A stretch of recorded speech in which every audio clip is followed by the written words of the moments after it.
Hello friends, welcome to my channel. Book है enlightenment to go, writer है David मिशी।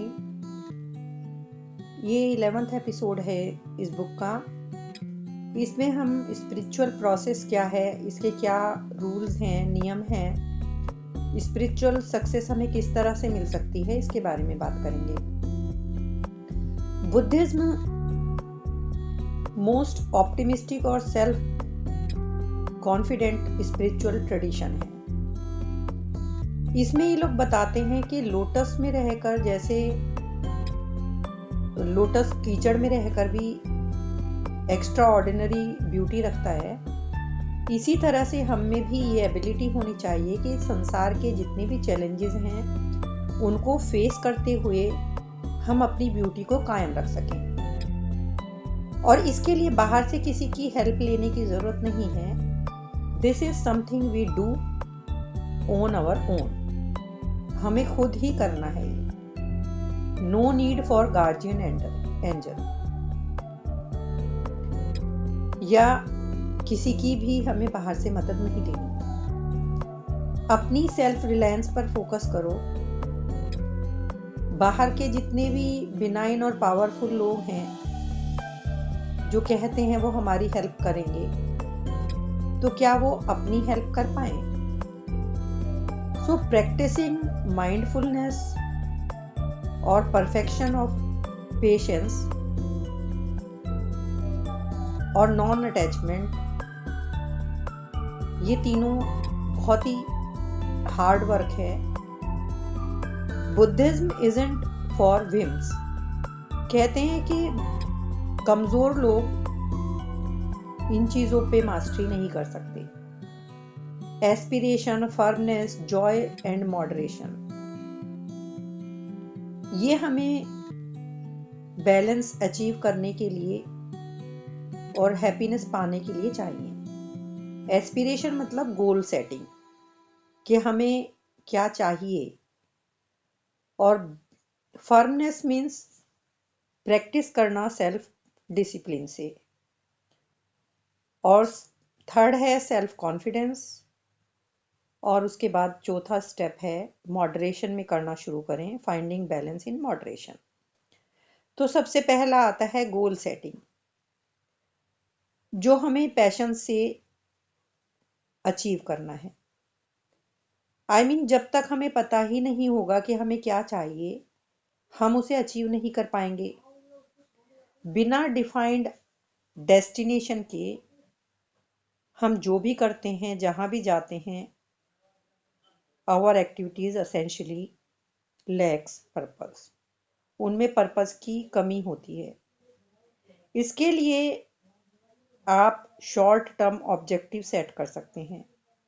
जैसे शुरू में आप खुद से कमिटमेंट करें कि आप ये जो चीज़ें कर रहे हैं, मेडिटेशन, जेनरसिटी, एथिक्स वगैरह की, माइंडफुलनेस की, वो आप शुरू में 1 हफ्ते के लिए करेंगे।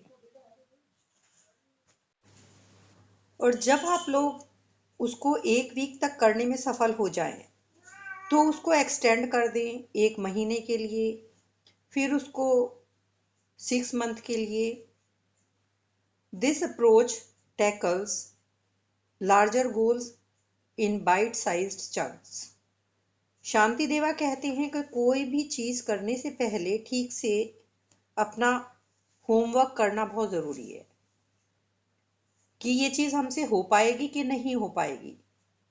यदि आपको लगता है कि आप नहीं कर पाएंगे तो शुरू ही मत कीजिए। हमें सिर्फ वही गोल्स सेट करने चाहिए जब हमें जेन्युइन, वेल इन्फॉर्म्ड कमिटमेंट हो, चाहे वो गोल्स हेड के हों या हार्ट के हों।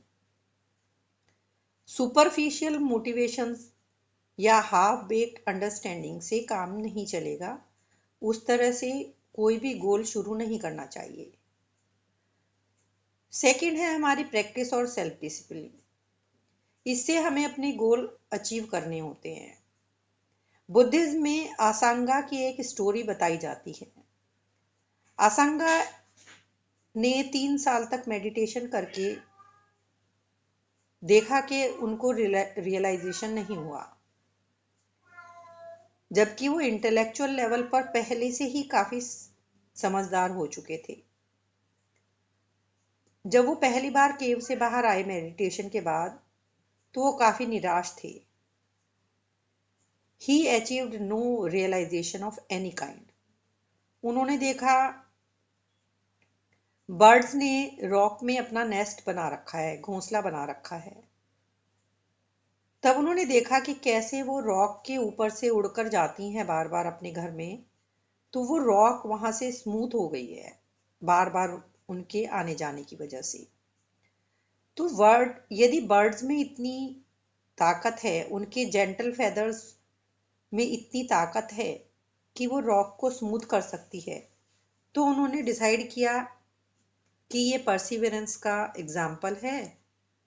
Soft and gentle birds feathers could make such an impact on hard rock। तो वो दोबारा केव में चले जाते हैं, लेकिन अगेन वो फेल होते हैं। इस बार भी वो काफी निराश थे कि उन्होंने कोई प्रोग्रेस नहीं की। तब उन्होंने देखा कि रॉक से एक पानी की बूंद नीचे गिर रही है चट्टान पर, और वहां चट्टान पर एक गहरा सा स्मूथ बॉल बन गया है, जो लगातार पानी गिरने की वजह से चट्टान में वहां बन गया था।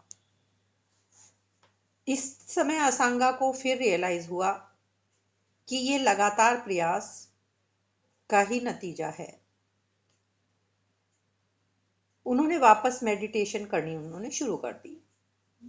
थर्ड टाइम असांगा केव से बाहर आए, लेकिन फिर भी उन्हें रियलाइजेशन नहीं हुआ। उन्होंने देखा कि एक आदमी पत्थर से लोहे की स्ट्रिप को नीडल में शार्प कर रहा है, नीडल बना रहा है। असंगा ने सोचा कि इसमें काफी टाइम और एफर्ट लगेगा। This man was putting so much time and effort into such a mundane achievement.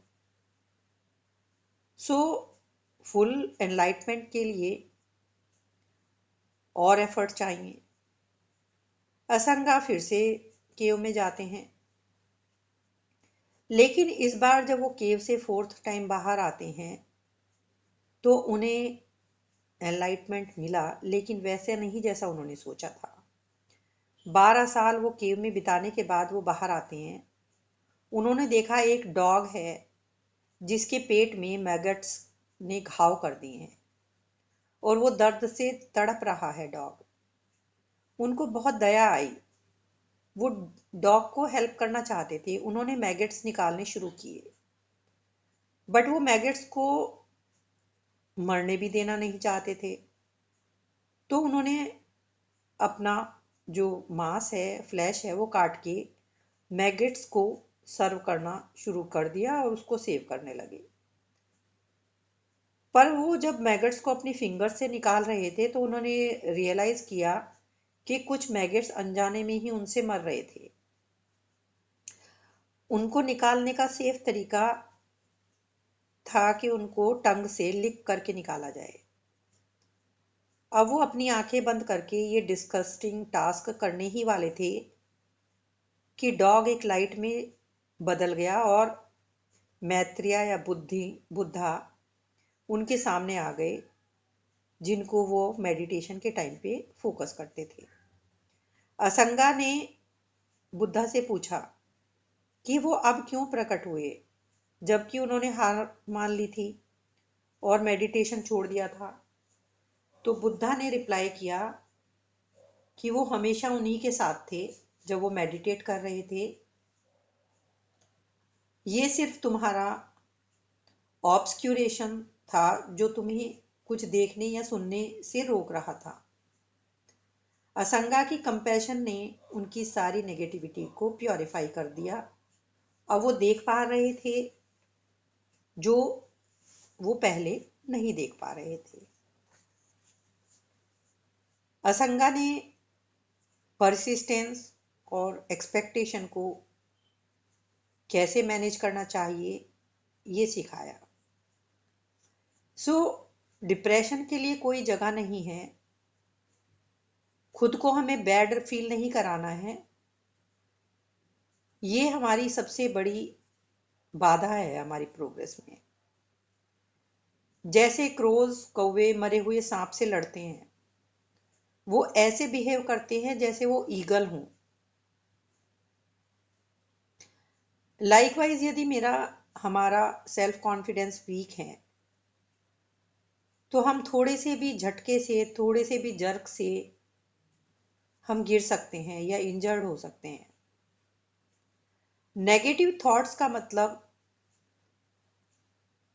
Crow ज्यादा शक्तिशाली हो जाता है स्नेक की वीकनेस की वजह से। मतलब इसका मतलब है कि हमारे जो पुअर सेल्फ बिलीफ्स हैं उनकी वजह से हम वीक पड़ जाते हैं। जैसे कि हम विंटर्स में सुबह सुबह उठते हैं तो हम सोचते हैं कल भी हमारा मेडिटेशन ठीक नहीं रहा था, तो इस बात को सोचकर हम वापस बिस्तर में पड़े रहने के लिए खुद को मना लेते हैं। Like a crow has turned into much more dangerous eagle. और जब हम सोचते हैं कि माइंडफुलनेस बहुत ही मुश्किल है,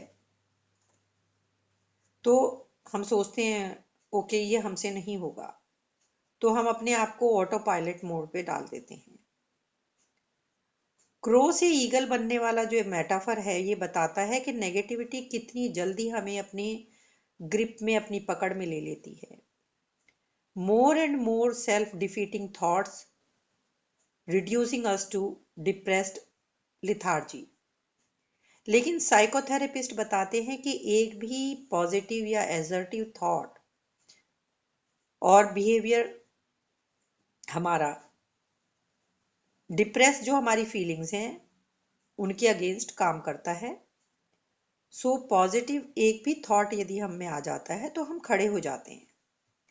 शांति देवा कहते हैं कि सेल्फ एम्पावरमेंट के लिए सेल्फ कॉन्फिडेंस बहुत इंपॉर्टेंट है। Self confidence should be applied to wholesome actions. ये सोचना कि मैं इसे पूरा कर ही लूंगा, ये हमारा सेल्फ कॉन्फिडेंस है। यानी सेल्फ कॉन्फिडेंस में हमें चीज़ों को गिव अप नहीं करना है। ये मैटर नहीं करता कि आप कितनी बार गिरे, मैटर ये करता है कि आपने खुद को कितनी बार उठाया। Fall 7 times, get up 8। We need joyous perseverance along with generosity, ethics and patience। खुशी खुशी अपने काम को करते रहें और साथ में जेनरसिटी हो, एथिक्स हो हमारे, और हमारे में पेशेंस हो।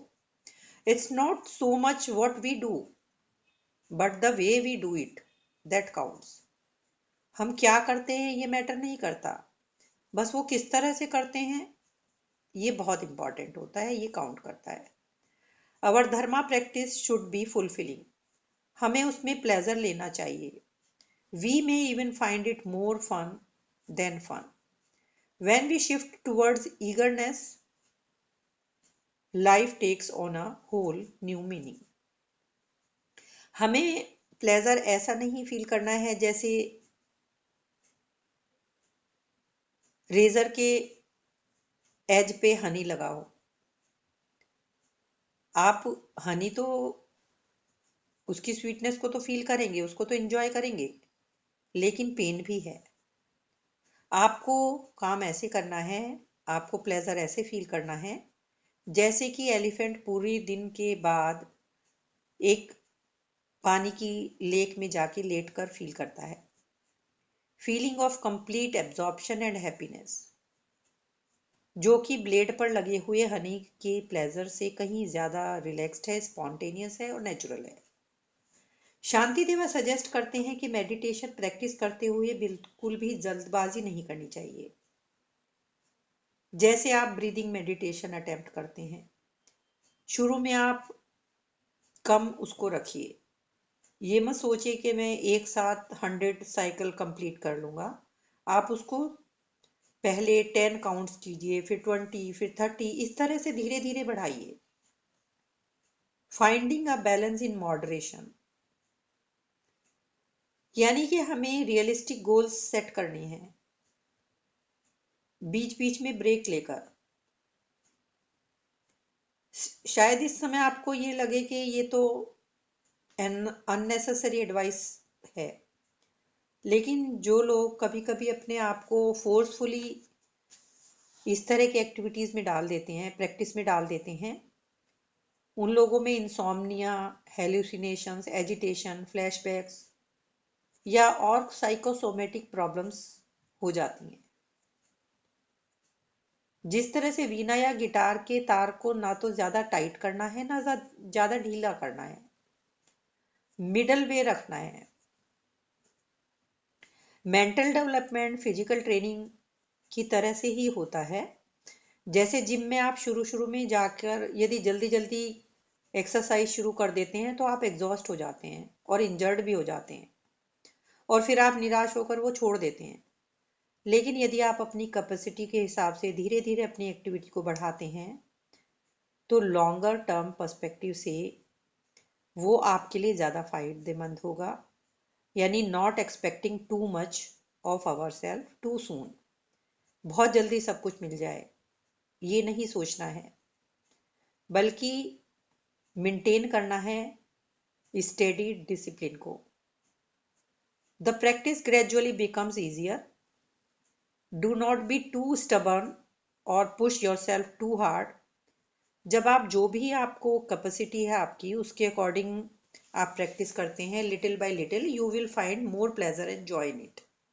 जब आप इनर स्ट्रेंथ गेन कर लेते हैं तो आपके जो पॉजिटिव एक्शन है वो बहुत प्रोफाउंड हो जाते हैं, उनमें बहुत स्कोप होता है। आपकी जो पोटेंशियल है, आपका जो ट्रू पोटेंशियल है, उसको पाने के लिए सेल्फ डिसिप्लिन आप में होना चाहिए। सेल्फ डिसिप्लिन की वैल्यू को समझिए, कैसे ये ऑर्डिनरी लोगों को एक्स्ट्रा ऑर्डिनरी बना देता है। सिंपल परसिस्टेंस से हम वो अचीव कर पाते हैं जो हमें चाहिए। So cultivate a determination to apply self discipline from now on. शुरू शुरू में आपकी प्रोग्रेस नोटिस नहीं होगी, लेकिन फोकस कीजिए और खुद से कहिए आई alone shall do it. Next episode में मैं आपको बताऊंगी हमारा ग्रेटेस्ट टीचर कौन है।